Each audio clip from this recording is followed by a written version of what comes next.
7 days. I got new things coming my way. Pack up my batch of purple haze. Then I'ma be on my way. Light in the dark, I will always shine. Bright and expose my purple light. So you don't have to worry, baby. I know the way. Nothing can harm us, they walk by our sides. Angels and demons, they share the same ride. And what a better view we'll have from the moon.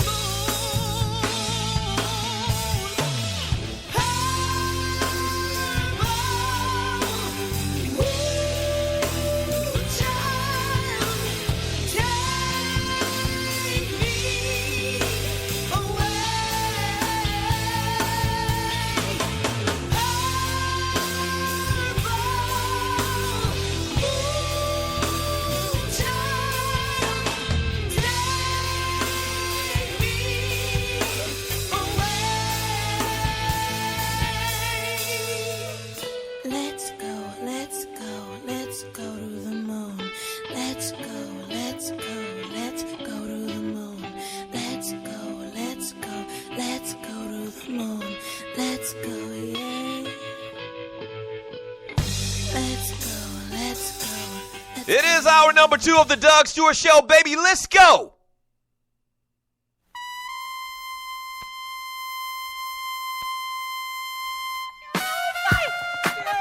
What's up, man? I was at this place. Man, what was you doing, man? What's up with that? Man, I was doing the ooh. Hey, yo, man. What's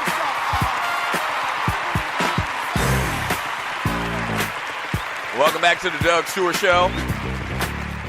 Man Talk Monday. The number is 404-382-0338. You can also email me at doug@thedugstewartshow.com. We have some huge news tomorrow. I mean, some big-ass news. I mean, like my man Rail Scott said in the chat on Spreaker.com, Oprah Winfrey draws big-ass news.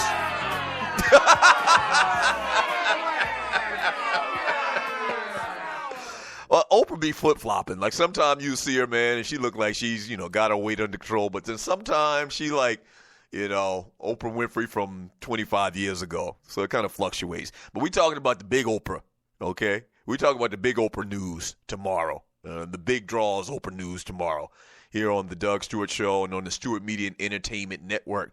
Huge news tomorrow, so make sure you are tuned in. Today's date, July 17, 2017. It is a Man Talk Monday. I don't think I've mentioned it today. We give out ballers and busters, game balls and goats from the weekend on Monday.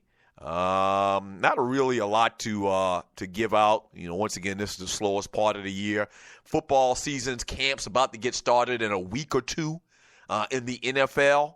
I think 11 days. Well, now, this when I heard the interview, it was 2 days ago. So I think the Falcons are like 9 days away from the start of training camp. It's right around the corner. It's right around the corner. Woo-wee. It's right around the corner, man. The biggest storyline going into this season, especially from my perspective and people that live in this area's perspective, is do the Falcons bounce back?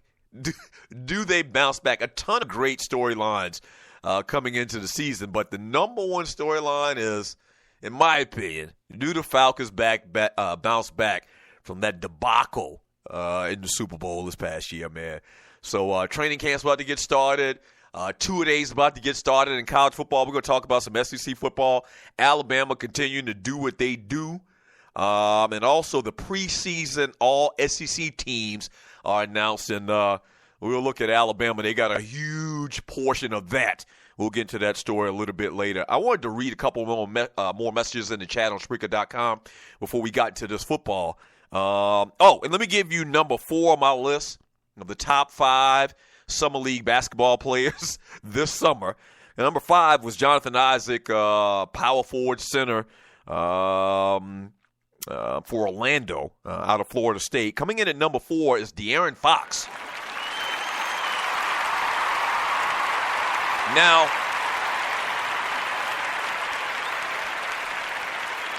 he hasn't played a lot because of an ankle injury. They basically shut him down, which I hope they'll do for Lonzo Ball tonight, not trot him back out there. But he hadn't played a lot since he played 57 minutes in the first 2 games of the year, totaling 35 points, 8 steals. But his speed, man, you saw the speed in the games that he played. His speed was just tremendous. It looks like it's going to easily translate to the NBA. He also has been pretty good defensively as well, which was kind of like one of the negatives or the knocks against him coming out. And really, that's just because of how slight the dude is. He went 1 of 8 from three-point range and also struggled from the free throw line, though, with 63%. But the big thing, he's going to get better shooting free throws, and it's just summer league, and these guys are rusty. But you know the guy's going to shoot a higher percentage from the free throw line than 63%. But 1 for 8 is somewhat concerned, but very limited once again. I guess what you can take away from De'Aaron Fox is the fact that he can play at this level, playing against other guys that were drafted into the NBA. His speed is just like otherworldly, like Allen Iverson-ish, as far as how fast he gets up and down the floor. And he ain't scared. The one thing I like about that kid, De'Aaron Fox, man, is he ain't scared. He plays with like a reckless abandon. And so I think he's the deal. I think he's going to be the real deal. He comes in at number 4 on my list of top 5 summer league players this year.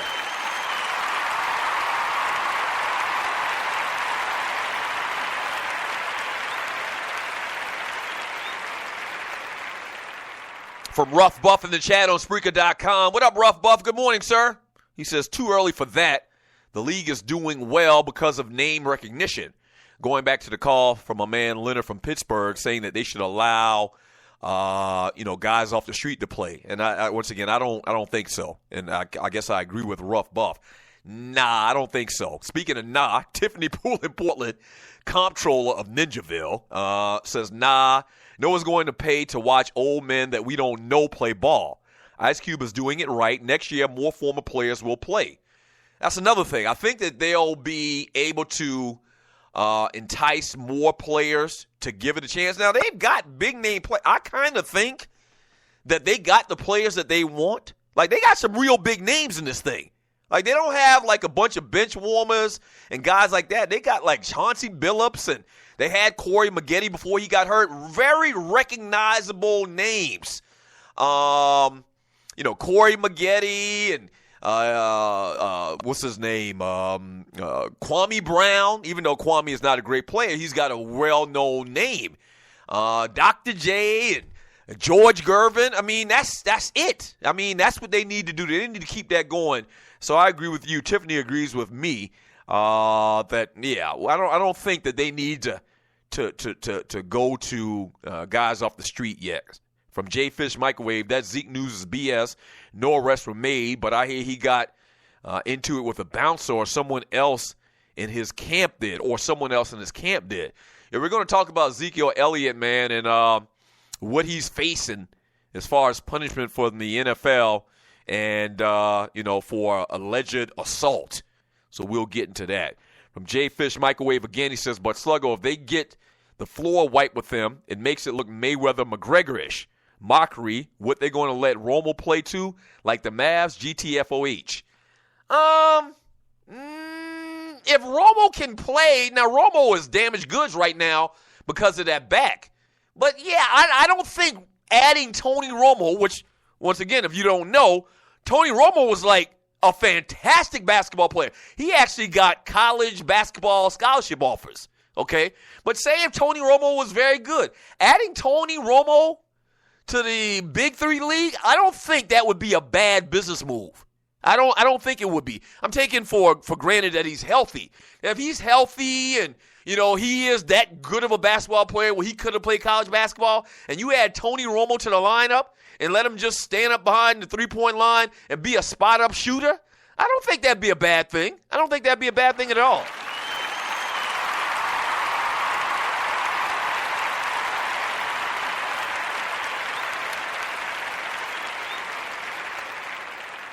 Yeah, from Rob Suley. Looks like a new name in the chat. Good morning, Rob Suley. Thank you for joining us. He says, nope. She plays overseas with the WNBA season is over. She needed to rest this year. Go figure. Now, I don't know. And I see it right here. I was right. From T. Ward Quarterbacks Dub.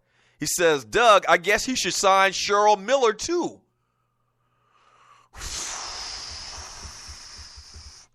No, not quite.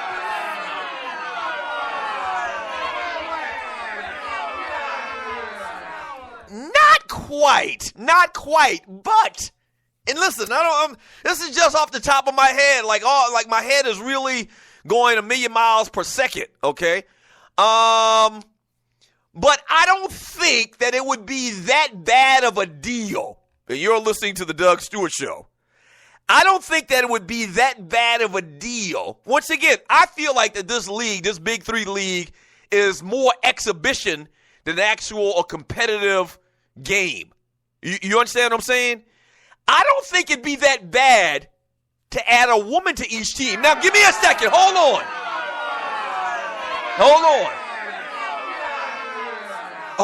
Now, I'm not saying add Sana Lathan. I'm not saying add Sana Lathan or Angela Bassett or somebody like that. No, I'm saying add Dawn Staley.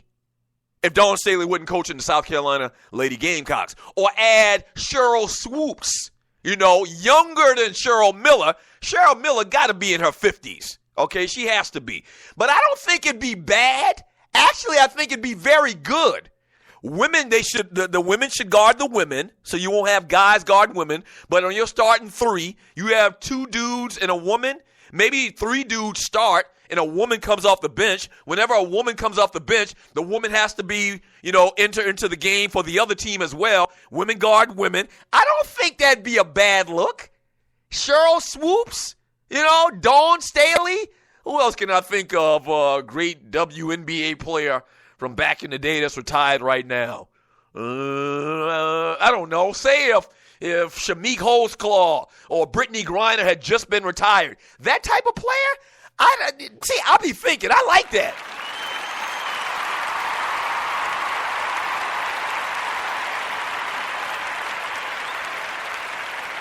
I like that. A lot of y'all laughing. Corey's like, boo. I like that. And I know y'all always say that I'm this male chauvinist or whatever, which is not true. And you're listening to the Doug Stewart Show. But we're talking business-minded. We're talking about bringing, women to the forefront and creating a new fan base. You don't think that people that like the WNBA and that root for women basketball, you don't think that'd be a cool thing to see Cheryl Swoops on the same team with Jermaine O'Neal, and Allen Iverson? I think that'd be pretty cool. They damn near do that at the All-Star game when they play the old-timers game. At the old-timers game, they do the same thing. They have a veteran basketball player, 2 veteran basketball players, and they'll have a WNBA former player as well, or present player. I think they do present players at the All-Star game in the NBA. So I don't think that would be a bad idea at all. Sky's the limit. They can do a lot of things, just like after that first weekend, and you're listening to the Doug Stewart Show, just like that first weekend, they tweaked it a little bit, with the score of the game and when they went to halftime, as I mentioned earlier. They can tweak. And I'm sure they got focus groups and they're doing these marketing studies. And, yeah, I like that. I think that'd be a good move. They might have already thought of that. I'm sure they have. I mean, hell, we don't got all of the sense. But I think that's a good idea. I really do. Back in 3 minutes, the Doug Stewart Show.